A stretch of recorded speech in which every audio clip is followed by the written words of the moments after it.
One of the big storylines from Thursday, Duke star freshman Cooper Flagg sprained his left ankle in the first half of their game against Georgia Tech. Went up for a rebound, rolled the ankle, landing on an opponent's foot. Flagg had to be helped off the floor. Fortunately, x-rays were negative, but head coach Jon Scheyer said, quote, "It's a real long shot for Flagg to play on Friday." They advanced to play North Carolina in the ACC semis. Here's a look at Jerry Palm's projected one seeds right now, 3 days before Selection Sunday. Auburn, Duke, Houston, and Florida all on the one line heading into Selection Sunday. And for an authoritative voice on the NCAA tournament, welcome in Senior Vice President of Basketball for the NCAA, also known as the man behind the madness, Dan Gavitt. Dan, good to be with you. One of the big questions of the day, how might Cooper Flagg's injury impact where Duke is seated? Thank goodness there's no fracture to Cooper Flagg's ankle. We expect, based on communication we've had with Duke and the ACC, that he will be back to play for the Blue Devils. Whether that's this weekend or in the NCAA tournament is yet to be determined, of course. So we monitor that over the course of the weekend. We've got 31 games that Cooper played in to evaluate Duke before Selection Sunday on where they would be seated, and we'll take his availability into consideration as necessary. Do you set yourself up for a worst-case scenario where if, and it's a big if he's out for March Madness, do you re-look at that again when you get the news? How is that handled? Well, player availability is always something the committee has to consider, especially if a player is going to be certainly unavailable for the NCAA tournament. Hopefully that will not be the case. You can't project what would happen, and so we don't want to speculate on that, but anything will be taken into consideration, the most accurate information we have to use at the time. Yeah, we sure hope that he is okay. Again, Jon Scheyer saying a long shot to play on Friday, not saying anything beyond that. Duke is among the projected one seeds. And Dan, when talking with the committee, who's still being considered on the one line right now? I'd say there are about a half a dozen teams, give or take, that could play their way onto the one line or may already be there. The committee has already initially seeded 5 lines, 1 through 5, as of this afternoon. Of course, I say initially because most all of those teams are playing today through Sunday, and so there could be movement up or down the seed list based on the outcome of those games. But I'd say about 5 or 6 teams that are in contention for a 1 seed. Certainly Michigan State right there in the Big Ten. If they can win their tournament, they certainly make a case. Right now, 2 SEC teams on the one line, according to our Jerry Palm.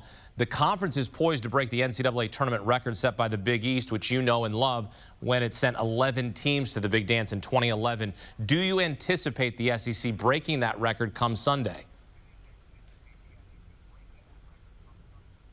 Too early to tell, but certainly the SEC has had a historic season with the depth of those teams. The committee has anticipated, only back to the summer, that we may have teams with multiple bids, double-digit bids in this year's field, and so we've relaxed the bracketing principles somewhat to make sure that those teams from the conference that has that many teams in the field potentially don't meet earlier than has been the case previously. But if that were to be a record broken, that would certainly make bracketing a little bit more challenging for the committee this year. All right, we expect to see that record set. Perhaps we will come on Selection Sunday. Plenty of teams, meantime, trying to play their way into the bracket, like North Carolina, Indiana, Xavier. Tar Heels beat Wake Forest. Hoosiers lose to Oregon, while the Musketeers squandered a 14-point lead to Marquette. Dan, take us inside the room. Explain to our viewers what happens when you have a bevy of bubble teams all playing on the same day. Well, today is a good example of that. The committee selected yesterday 26 teams into the field before the end of the day. And then this morning they seeded before lunch.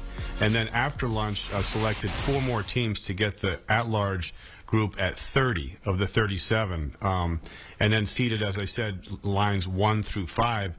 And And then at about 3 o'clock this afternoon, decided to break for the rest of the day because, as you note, there are so many teams that are playing this afternoon and this evening that are in that last group of teams that will be considered for at-large selection, as well as for seeding there to follow. So we don't want to get too far ahead of ourselves when there's so many games that matter. And all of these games are taken into consideration right through Sunday's championship game. So we have to pace ourselves, but don't want to get too far ahead until teams finish their season and have a full body of work to be evaluated. It will all come out on Selection Sunday. Dan, you're a fan just like the rest of us. What's Selection Sunday look like for you? Better than Christmas Day. Yeah, there we it's go. The best. You know, it's such a magic time of the year. March Madness is the best time of the year, and Sunday is the start of it all.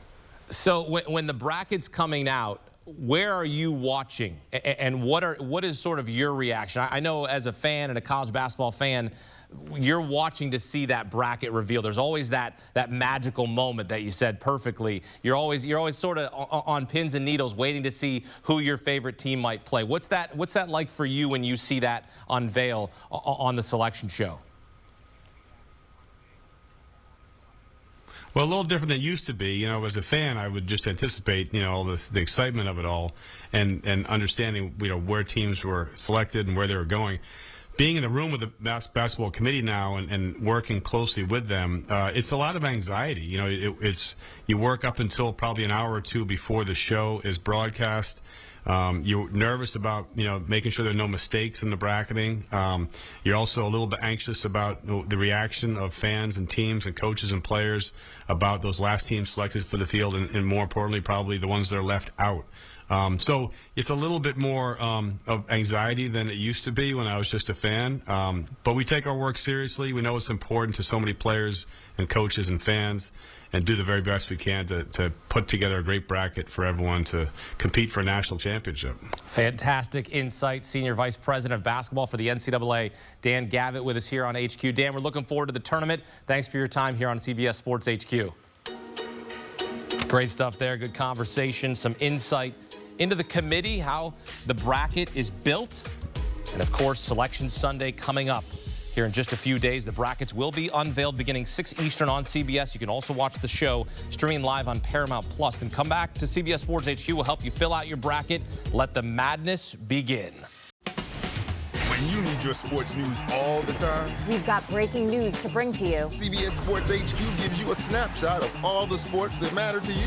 Big news coming out of the NFL. A lot of movement in the rankings this week. With highlights. What a finish at the final round of play. And in-depth analysis. Can they three-peat? Tony Romo joins the conversation. What can you say about this game? When you need your sports in a snap, we're bringing you that breaking news right here on HQ. Find it on CBS Sports HQ. Streaming free anywhere you are.